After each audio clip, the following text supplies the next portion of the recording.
Hello बच्चों, आज आप लोगों को मैं क्लास 9th के गणित का पहला चैप्टर संख्या पद्धति स्टार्ट करूंगा। उसके कुछ इंट्रोडक्शन बताऊंगा जो काफी इजी भाषा में होगा।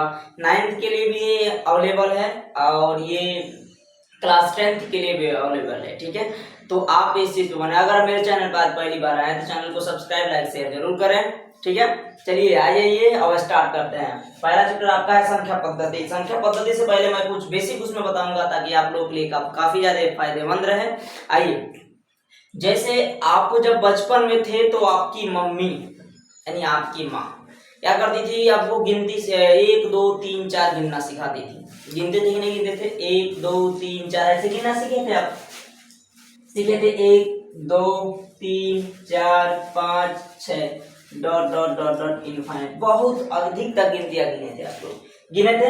लेकिन अब इस गिनती का नाम एक अलग सा दिया जाएगा जिसका इसी सब का नाम ही है क्या? प्राकृतिक संख्या। क्या नाम है? प्राकृतिक संख्या। यानी इन्हीं सब का नाम हो गया है प्राकृतिक संख्या। बचपन में वो गिने थे आप 1 2 3 4 तक कहते थे, 1 2 3 4 तो याद है, तो वो बात था। लेकिन अब उसका नाम आप किस नाम से जानेंगे?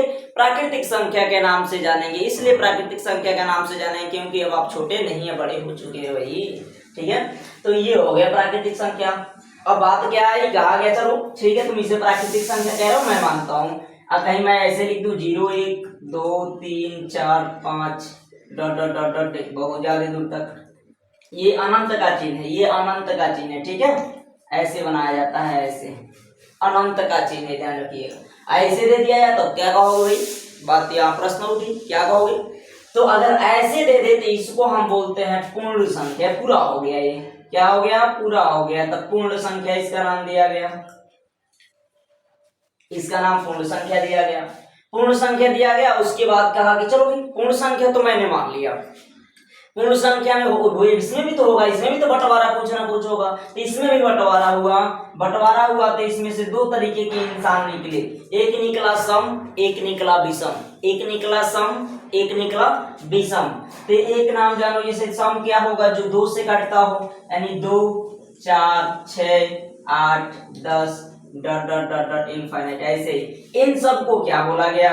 तो सम संख्या बोला गया, सम संख्या बोला गया। ठीक है, इसके बाद कहा गया चलो उसको सम संख्या तुम कहोगे 1 2 2 नहीं 3 5 7 9 11 13 15 डॉट डॉट। इसको क्या बोलो भाई? अब पहले तो भाई आप इसे सम संख्या बोल लिए, इसमें से सम संख्या निकालिए, शेष जो बचा उसको क्या बोलोगे? तो उसको बोला जाएगा विषम संख्या। विषम संख्या बोला जाएगा, इसे विषम संख्या बोला गया। आइए अब पहले विषम संख्या बोला गया। इसके बाद क्या हुआ कि इसमें कुछ और चीजें मिली, भाज्य अभाज्य मिली। क्या मिली? जो कुछ से कटता हो, कुछ कोई कुछ से ना कटता हो, इसमें भी मिला। एक मिला भाज्य संख्या, ये भाज्य संख्या 1 3 5 7 9 तो नहीं होगा क्योंकि 3 के पारा में आता है 11 डॉट डॉट इनफाइनाइट, बहुत अधिक है इसके आगे संख्याएं। भाज्य संख्या के बाद आ गया आपका अभाज्य संख्या। अभाज्य संख्या, अभाज्य संख्या में क्या क्या थी? सॉरी, ये भाज्य नहीं है, ये अभाज्य है, ये अभाज्य है। ठीक है, अब इसके आगे मैं भाज्य बता देता हूँ। भाज्य संख्या कौन कौन है? तो 4 है, 6 है, 8 है, 9 है, 10 है और क्या है? 12 है इनफाइनाइट। ये सब क्या हो गई? भाज्य संख्या हो गई। अब मैं बारी बारी से इन सब का डिफिनेशन बताऊंगा ताकि आप इस चीज को समझ पाए अच्छे तरीके से। ठीक है, आइए पहले प्राकृतिक संख्या के बारे में समझते हैं। प्राकृतिक संख्या क्या है, कैसे इसका डिफिनेशन है। अगर अपने साथ आप नोटबुक नहीं लिए हैं तो कॉपी पेन ले लें और जो मैं डिफिनेशन बताऊं उसको नोट करते चलें ताकि आप लोग का भी समय बचे, हमारा भी समय बचे। चलिए, तो प्राकृतिक संख्या क्या है? तो प्राकृतिक संख्या किसे बोलेंगे? तो गिनती की संख्या को प्राकृतिक संख्या। कैसे? तो 1 2 3 4 5 से गिनते थे ना, इसी को हम क्या बोलेंगे? प्राकृतिक संख्या बोलेंगे। जाहिर सी बात है, तो यानी गिनती की संख्या को प्राकृतिक संख्या के नाम से पुकारा गया। तो गिनती की संख्या ही प्राकृतिक संख्या कहलाएगी। आप प्राकृतिक संख्या हेडिंग बनाएं, उसमें लिखेंगे गिनती की संख्या को प्राकृतिक संख्या कहते हैं। गिनती की संख्या क्या क्या होती है? जैसे आप क्या हो जाएंगी 1 2 3 4 5 इनफाइनाइट अनंत तक जाएंगे तो इन सब संख्याओं को हम क्या बोलेंगे, प्राकृतिक संख्या बोलेंगे। प्रश्न उठता है इसमें क्या कि प्राकृतिक संख्या, सबसे छोटी प्राकृतिक संख्या क्या होती है, तो सबसे छोटी प्राकृतिक संख्या 1 होगी। अगर सबसे बड़ी प्राकृतिक संख्या पूछ दिया जाए तो अनगिनत यानी असंख्य हो जाएंगी। चलिए ठीक है, सेकंड आपका हेडिंग बनाएंगे पूर्ण संख्या। पूर्ण संख्या क्या है, पूर्ण संख्या किसे कहते हैं, यानी प्राकृतिक संख्या के परिवार में, ये प्राकृतिक संख्या के परिवार था, इसमें शून्य को शामिल हमने कर लिया तो उसे क्या बोल दिया, पूर्ण संख्या। इसे बोलेंगे प्राकृतिक संख्या के परिवार में शून्य को शामिल कर लेना ही पूर्ण संख्या कहलाता है। इसमें प्रश्न क्या उठता है कि सबसे छोटी पूर्ण संख्या क्या होती है, तो 0 होती है, और सबसे बड़ी पूर्ण संख्या क्या होती है, इनफाइनाइट होती है। इसमें एक और प्रश्न उठेगा जो क्लास 9th में आपको मिलेगा पढ़ने के लिए।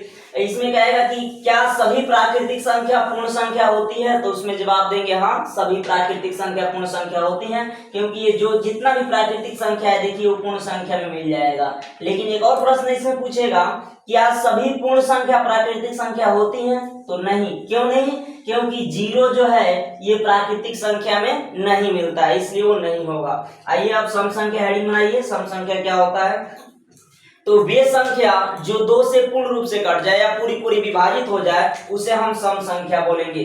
जैसे 2 4 6 8 10 इनफाइनाइट, इसे नोट कर लीजिए। अगला है आपका विषम संख्या।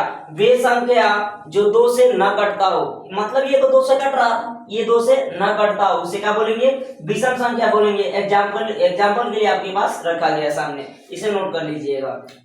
अगला है आपका अभाज्य संख्या। अभाज्य का मतलब जो किसी के पहाड़ा में न आवे, ये स्वयं के पहाड़ा में आवेगा, मतलब स्वयं के पहाड़ा में आएगा और दूसरे के पहाड़ा में नहीं आएगा। तो बताएंगे इसमें वे संख्या जो स्वयं के पास, स्वयं अथवा एक के अलावा अन्य से न कटे, स्वयं अथवा एक के अलावा अन्य से न कटे। जैसे एक से तो सभी कटेंगे, एक यानी स्वयं से कटेगा, 3 स्वयं से कटेगा और किसी के पहाड़ा, कटने का मतलब वो किसी के पहाड़ा में आ रहा है कि नहीं आ रहा है। 3 किसी के पहाड़ा में आएगा, स्वयं के अलावा नहीं आएगा, तो ये अभाज्य संख्या हो जाएगा। तो अभाज्य संख्या में क्या लिखेंगे, वे संख्या जो स्वयं के अलावा अन्य संख्या से न कटे उसे हम अभाज्य संख्या कहते हैं। ठीक है, अगला हेडिंग बनाएंगे आप लोग भाज्य संख्या।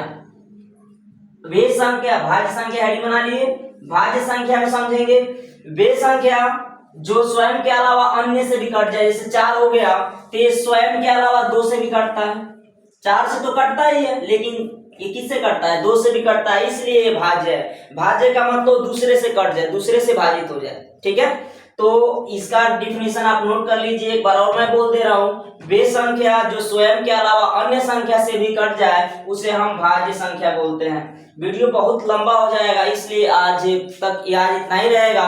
आप लोग इसे नोट कर ले। अगर आप लोग को वीडियो पसंद आए तो लाइक कमेंट शेयर जरूर करें और सब्सक्राइब करना ना भूलें। सब्सक्राइब करने के बाद ऑन नोटिफिकेशन पर प्रेस करें ताकि मैं जो भी वीडियो अपलोड करूं उसका पूरा नोटिफिकेशन आपके पास पहुंच जाए। चलिए, थैंक्स।